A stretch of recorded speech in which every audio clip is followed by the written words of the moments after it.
നമസ്കാരം. Raf talk ഫുട്ബോളിലേക്ക് എവർക്കും സ്വാഗതം. നെയ്മർ ജൂനിയർ അൽ ഹിലാൽ വിട്ട് സാൻഡോസിലേക്ക് മടങ്ങിയ ആ ഘട്ടമുണ്ടല്ലോ, ആ സമയത്ത് ജനുവരി ട്രാൻസ്ഫർ വിൻഡോയുടെ ഈ സമയത്ത് നെയ്മർ ജൂനിയർക്ക് മുമ്പിലേക്ക് യൂറോപ്പിൽ നിന്നുള്ള ഓഫറുകൾ ഉണ്ടായിരുന്നു. പറയുന്നത് നെയ്മർ തന്നെയാണ്. എന്നിട്ടും പക്ഷേ സാൻഡോസിലേക്ക് പോവുകയായിരുന്നു. കാരണം തനിക്കൊന്ന് റീബിൽഡ് ചെയ്യണം. അതിന് ഏറ്റവും പറ്റിയ സ്ഥലം, തനിക്ക് ഏറ്റവും പ്രിയപ്പെട്ട ഇടം സാൻഡോസ് ആണ് എന്ന് തിരിച്ചറിഞ്ഞ് നടത്തിയ മൂവാണത് എന്നാണ് നെയ്മർ ഇപ്പോൾ പറയുന്നത്.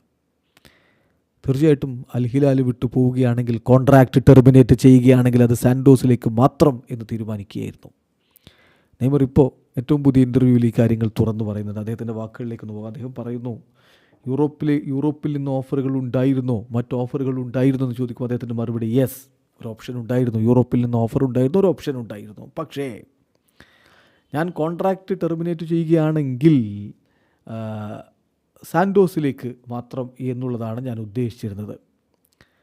സോ അത് മനസ്സിലാക്കുക. സോ ഒരു പോസിബിലിറ്റി, അത്തരത്തിൽ മറ്റെവിടേക്കും മൂവ് ചെയ്യാനുള്ളൊരു പോസിബിലിറ്റി ആ ഘട്ടത്തിൽ ഞാൻ ചിന്തിക്കുന്നുണ്ടായിരുന്നില്ല.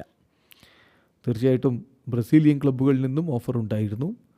പക്ഷേ ബിഗിനിങ് എന്നുള്ളത് സാൻഡോസിലേക്ക് തന്നെ പോവുക എന്നുള്ള ഒരു ചോയ്സാണ് ആ സമയത്ത് താൻ നടത്തിയത് എന്നുകൂടി ഇപ്പോൾ നെയ്മർ ജൂനിയർ പറയുന്നുണ്ട്.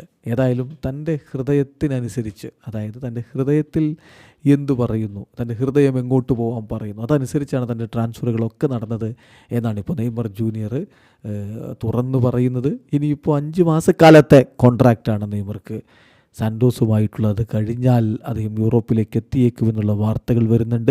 അതിലെന്ത് സംഭവിക്കുമെന്ന് അറിയാൻ വേണ്ടി അടുത്ത സമ്മർ ട്രാൻസ്ഫർ വിൻഡോക്കായിട്ട് ആകാംക്ഷയോടുകൂടി കാത്തിരിപ്പാണ് നെയ്മർ ജൂനിയറുടെ ആരാധകർ. വീഡിയോ അവസാനിക്കുന്നു. ഫുട്ബോൾ ലോകത്തെ കൂടുതൽ വിശേഷങ്ങളുമായി റാഫ് ടോക്സ് എത്താം.